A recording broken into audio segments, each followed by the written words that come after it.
ఆలోచన ఆత్మపైన తుప్పు వంటిది. ధైర్యంతో సంకల్పశక్తి పెరుగుతుంది. ఇప్పుడు ఆలోచనలు ఎలా తయారవుతాయి?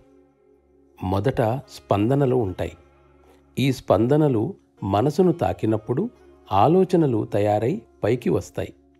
శిశువు తల్లి గర్భంలో విశ్రమించినట్లు ఆలోచనలు స్పందనలలో విశ్రమిస్తాయి.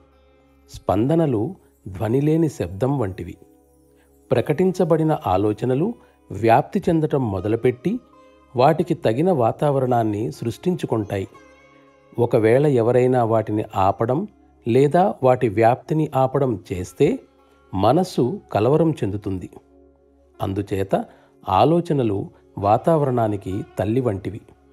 అస్తిత్వ స్థితిలో కొద్దిగా శూన్యత్వం ఉంటుంది. ఆలోచనలు అందులో పనిచేసి బయటి శూన్యత్వాన్ని ప్రభావితం చేస్తాయి.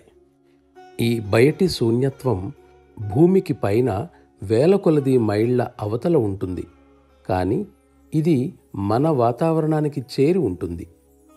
వాతావరణంలోని గాలి బయట శూన్యతలోని తన్యత వల్ల ఆవేశింపబడి అది క్రిందకు దిగినప్పుడు మరింత శక్తివంతం అవుతుంది.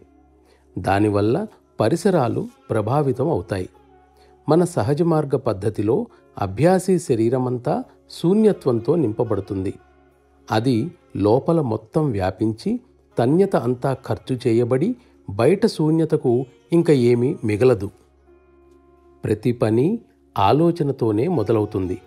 ఏదైనా చెయ్యబోయే ముందర దానిని గూర్చి ఆలోచన మనస్సులో స్ఫురిస్తుంది. తర్వాత క్రియ మొదలవుతుంది. మొదటి ఆలోచన ఎప్పటికీ మనోవిక్షేపం కాదు. కానీ తరువాత మనస్సు దానికి రకరకాల రంగులను అద్ది దానిని అనేక రకాలుగా మార్చవచ్చు. అందుచేత తర్వాత వచ్చేవన్నీ మొదటి నిజమైన ఆలోచనకు మనసు చేసే మార్పులే.